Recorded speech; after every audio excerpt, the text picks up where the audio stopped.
말씀은 신약 요한복음 6장 8절에서 11절 말씀입니다. 제가 가지고 있는 성경은 152쪽입니다. 제자 중 하나 곧 시몬 베드로의 형제 안드레가 예수께 여짜오되 여기 한 아이가 있어 보리떡 5개와 물고기 2마리를 가지고 있나이다. 그러나 그것이 이 많은 사람에게 얼마나 되겠사옵나이까. 예수께서 이르시되 이 사람들로 앉게 하라 하시니 그곳에 잔디가 많은지라 사람들이 앉으니 수가 5,000명쯤 되더라. 예수께서 떡을 가져 축사하신 후에 앉아있는 자들에게 나눠 주시고 물고기도 그렇게 그들의 원대로 주시니라. 아멘. 할렐루야. 이 교회가 대단한 교회에서요, 꽤 오랜만에 여러분 뵌 것 같아요. 제가 12년 전에 노회장 할 때는 가끔씩 불러주셨는데 그 이후로 통 안 불러주시더라고. 그래서 또 노회장 돼갖고 왔습니다. 12년 만에. 반갑습니다. 사랑합니다. 잠깐 기도하겠습니다. 아버지 하나님, 이 시간 주의 말씀을 사모합니다. 주의 은혜로 함께 하시되 성령님 역사하셔서 은혜되게 하여 주시옵소서. 예수님 이름으로 기도합니다. 아멘.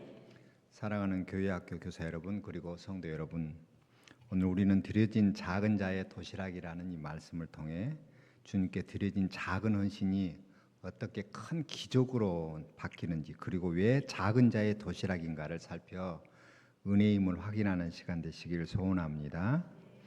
우리는 오늘 이 사건을 오병이어의 기적이라고 표현하죠.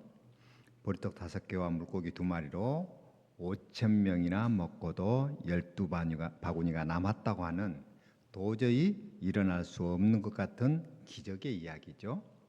오늘 본문의 말씀은 신약의 마태, 마가, 누가, 요한 이 4권의 모든 것에 기록되어 있는, 그러니까 사람들의 공통적인 관심사에 대한 기적입니다. 사람이 사는 세상은 그 표현만 조금 다를 뿐 이때 어느 때나 지금이나 예전이나 언제든지 먹고 사는 문제가 가장 큰 이슈가 됩니다. 먹고 사는 문제가 중요하기 때문에 사복음서 모두에 이 오병이의 기적을 기록한 것이 아닐까 합니다. 근본적으로 예수님께서는 사람들의 바로 이 1차적인 관심을 무시하지 않으십니다. 그래서 이런 기적도 베푸신 거죠.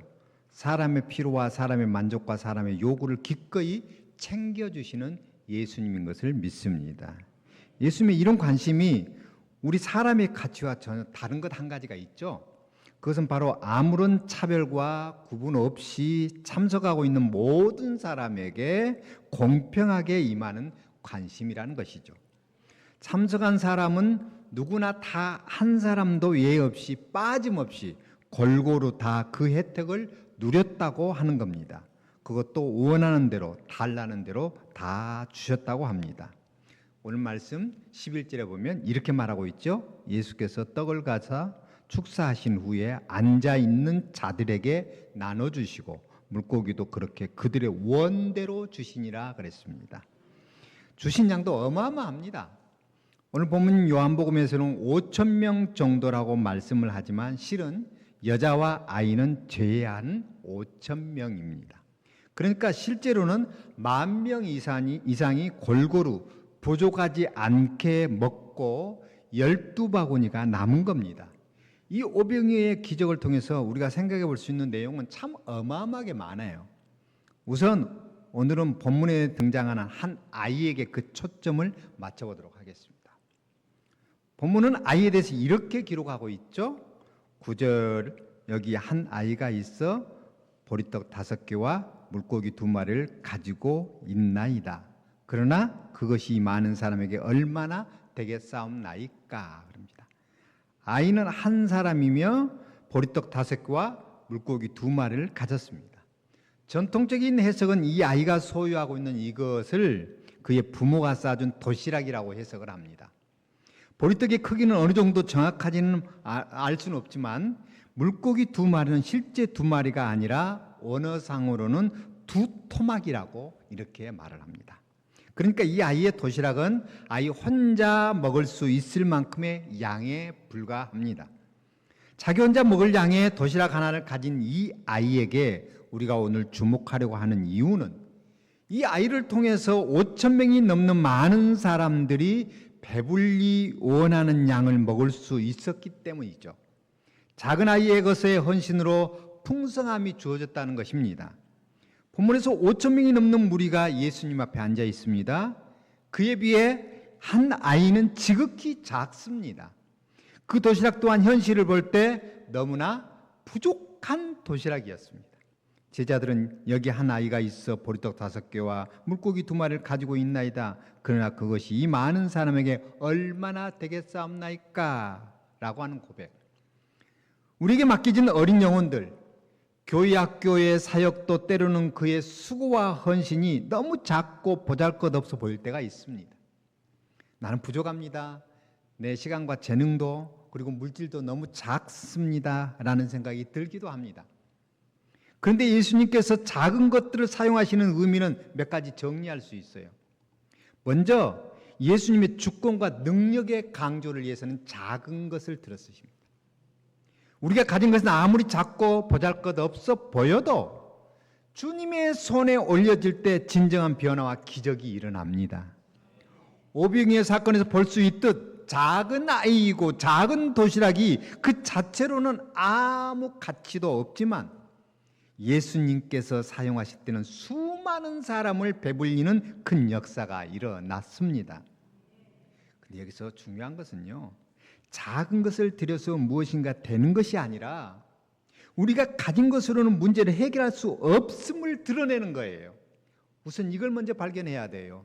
작은 것, 작은 아이의 것, 거기 수많은 사람에게 무슨 가치가 있습니까? 결국 기적의 초점은 우리가 가진 것의 크기가 아니라 하나님이 역사하신다는 사실입니다. 그러므로 진정한 기적은 나에게서 나오는 것이 아니고 하나님의 역사에서 가능함을 발견하는데 기적이 목적이 있고 오늘 오병이의 기적의 목적입니다. 우리는 가끔 하나님 앞에 일을 하고 또 하나님 앞에 헌신한 이후에 꼭 우리들이 따지는 게 있습니다. 하나님 이만큼 드렸으니 또 이만큼 채워주셔야 되는 거 아닙니까? 하는 계산적인 거예요. 그러나 사실 이 작은 자의 헌신은 보잘것없습니다. 그런데 이 많은 일들을 이루신 분은 하나님이십니다. 그 아이의 헌신을 넘어서 중요한 것은 하나님이 하십니다. 하나님이 작은 우리를 들어 쓰시는 것이고요, 작은 시간을 들어 쓰시는 거고 작은 재능을 들어 쓰시는 겁니다. 그래서 작은 것을 사용하실 때는 하나님의 주권과 능력을 강조할 때 그렇게 하시는 거고요. 두 번째는 겸손과 순종의 중요성입니다. 예수님께서는 스스로 작고 낮은 자리에 임하시고 작은 것을 통해 하나님의 뜻을 이루십니다. 우리가 가진 것이 작아도 작은 것을 내어놓는 겸손과 순종의 마음을 주님께서는 기쁘게 받으신 줄로 믿습니다. 작은 것도 주님 손에 올려질 때 하나님께서 영광을 받으신다니까요. 여러분의 헌신이 이 아이의 도시락과 같을지 모릅니다. 작아 보이지만 주님의 손에 올려질 때 그것은 말씀 증거의 도구가 될 줄로 믿습니다. 예수님은 그 작은 도시락을 들어 축사하시고 모두에게 나눠주셨고 원하는 대로 배불리 먹게 하셨으며 남은 조각이 12바구니에 찰 만큼 넘치게 되었습니다. 그러므로 생명의 양식이 되시는 예수님을 제대로 드러내는 형태화된 말씀이 되는 것입니다. 배고파 있는 그들에게, 1차적으로 배고파 있는 그들에게 그 작은 것을 통해서 기적을 베품으로 인해서 진짜 생명의 떡이신 예수님을 드러내는 좋은 말씀의 도구가 된 줄로 믿습니다. 결국 그러잖아요. 예수님께서 너희들이 이것 때문에 배부르냐? 진짜 한번 먹으면 다시는 배고프지 않는 생명의 떡이 있고 생명의 물이 있다. 이걸 강조하는 게 요한복음의 핵심이에요. 그러니까 그 떡을 먹어본 사람은 알잖아요. 그 조그만 걸 가지고 온통 기적을 베푸는 걸 보고 예수님은 하실 수 있다, 예수님이 생명의 떡이다, 그게 이해가 되는 겁니다. 교사 한 분 한 분의 마음에는 내가 가진 시간과 사랑이 너무 적지 않을까 걱정할 때가 있어요. 그러나 예수님은 우리의 작은 손길도 귀하게 받으신 줄로 믿습니다. 실제로 예수님께서 사용하신 것은 크고 화려한 것이 아니라 작고 초라해 보이는 것인 줄로 믿습니다. 작은 도시락 하나? 작은 기도 하나? 작은 정성 손길 하나? 주님 손에 올려질 때 수많은 생명을 살리는 복음의 기적이 일어난 줄로 믿습니다. 바로 순종과 겸손의 상징성을 이 작은 아이의 작은 도시락의 헌신으로 보여주었어요. 또 이 작은 도시락, 작은 자의 작은 도시락은요, 많은 군중 속에서 보잘것없고 현실적으로 별 의미도 없는 것이지만 사람들이 보기엔 보잘것없는 것을 사용해 큰 일을 이루심으로써 하나님만이 진정한 공급자이며 영광 받으실 분임을 명확히 해주십니다. 결국 누가 했느냐가 아니라 하나님께서 하셨다는 사실만이 드러나게 만드는 거예요. 하나님만이 할 수 있잖아요.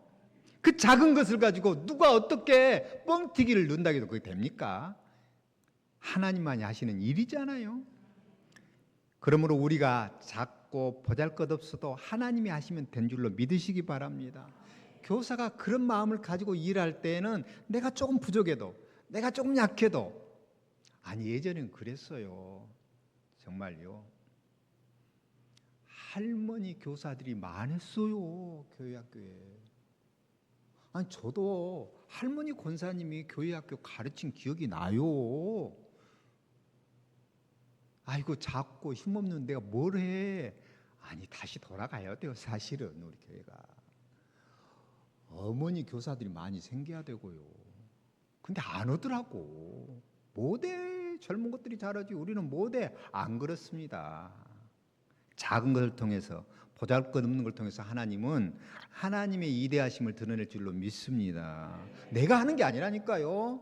똑똑한 교사가 하는 게 아니라 부족하지만 하나님이 이렇게 작은 자를 들어서 쓰심을 믿으시기 바랍니다.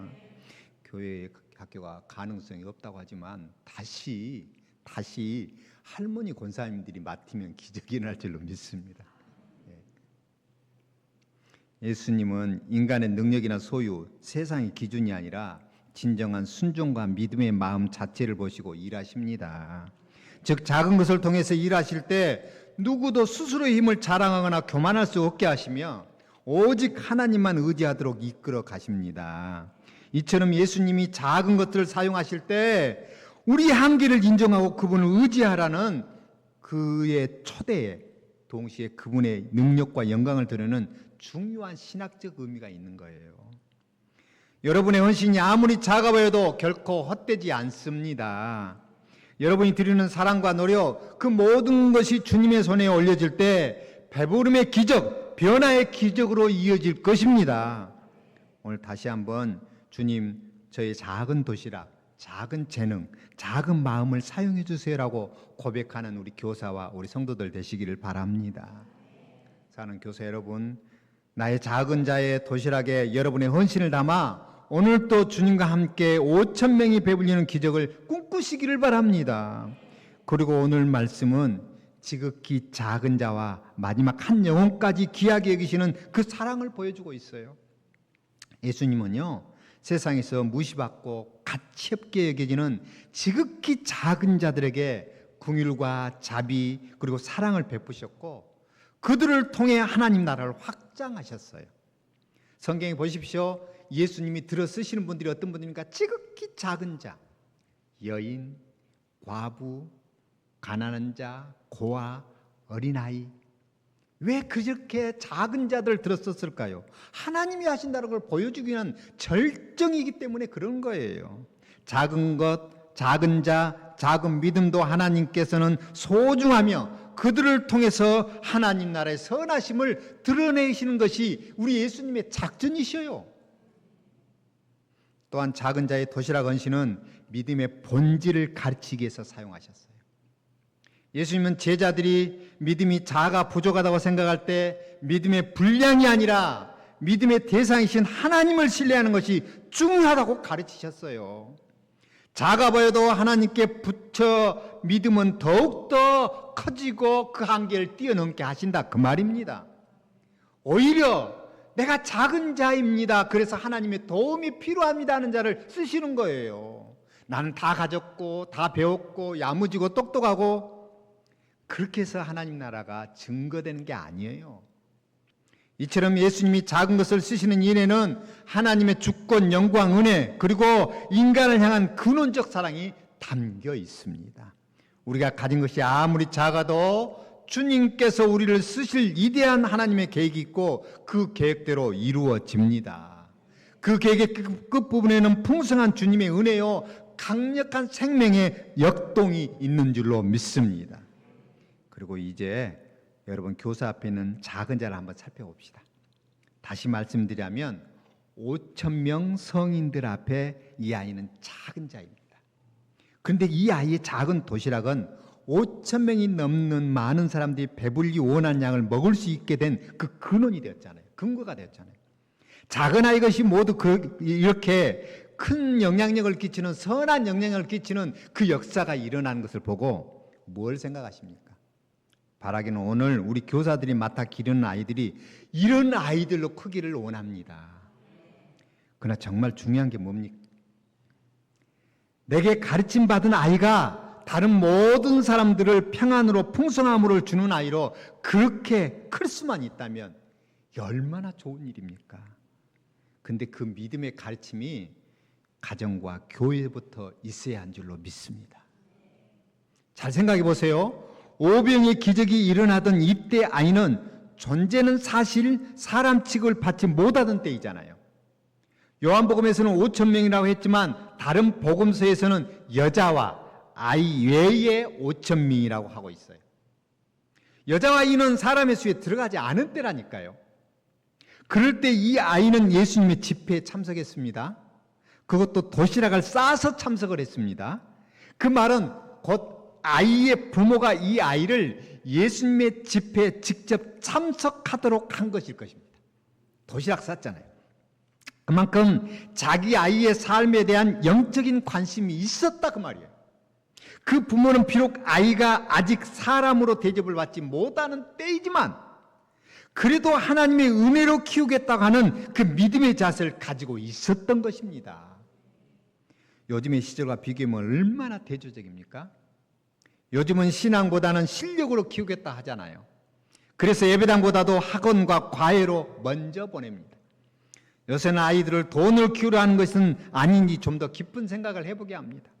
솔직히 요즘 우리 사회에서 일어나는 교육적인 모든 문제들 거의 대부분 바로 돈으로 자녀들을 키우려고 하는 것 때문입니다. 부모가 자녀들의 교육을 위해서 돈을 번다고 합니다.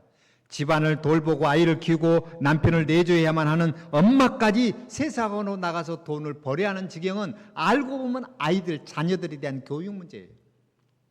그러면서 정작 부모의 관심이 가장 필요한 때의 아이는 돈을 들여서 다른 손에 맡기잖아요.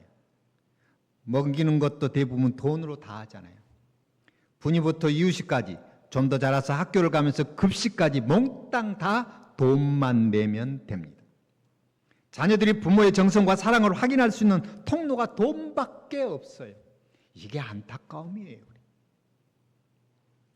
지난달에 제 모교회 출신 친구들과 함께 호주를 갔습니다.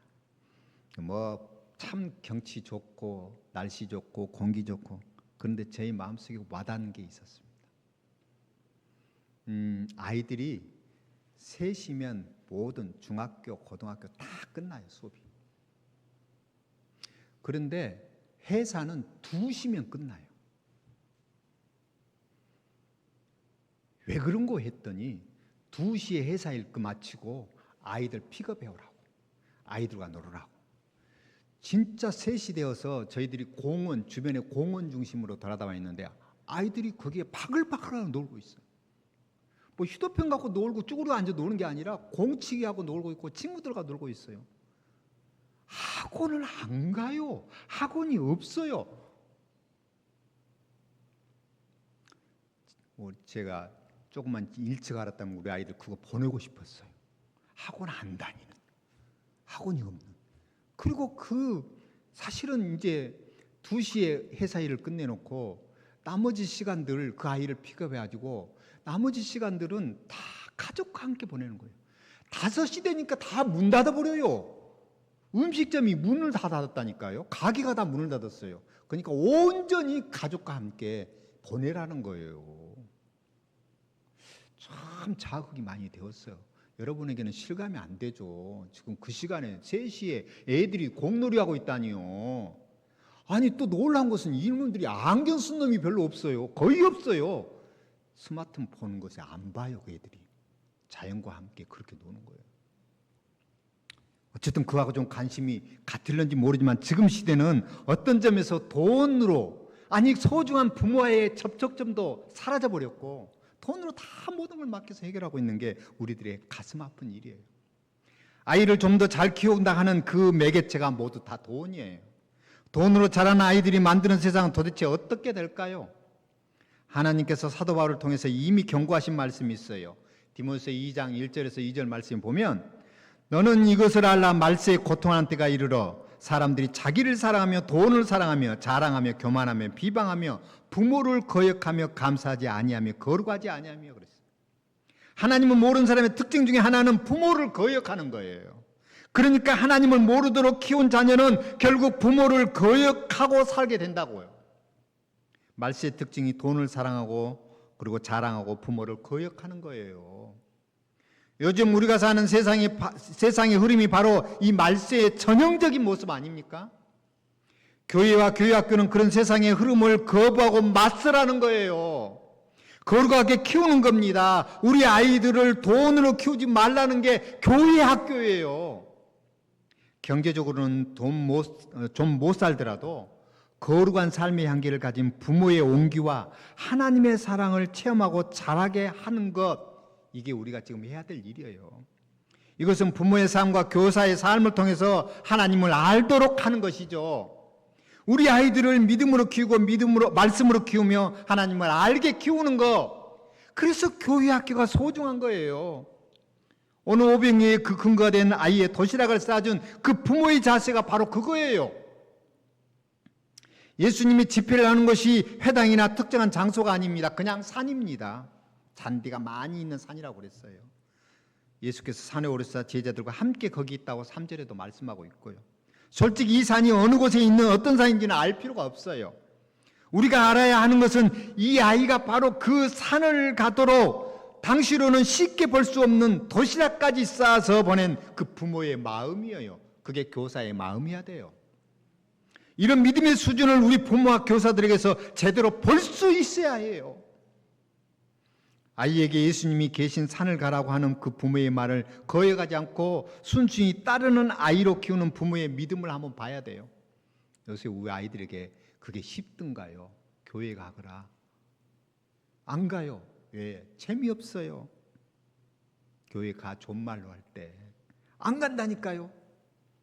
참 쉽지 않죠. 거기서 더 나아가 자기 먹으라고 준 도시락을 예수님의 제자들에게 순순히 내어주는 아이가 되도록 한 그 믿음의 교육을 한번 보세요. 돈보다 더 중요한 것이 있다는 것을 알도록 키워야만 하는 거예요. 나보다도 더 소중한 주변의 사람을 생각하는 아이로 키울 수 있어야 돼요. 잘 한번 생각을 해보세요. 요즘에 보통 아이에게 자기 먹을 것을 내달라고 하면, 그것도 아주 어렵게 마련한 도시락을 달라고 하면 순순히 내주겠어요? 아무리 예수님의 제자들이 달라고 한들 그것이 쉽겠냐고요.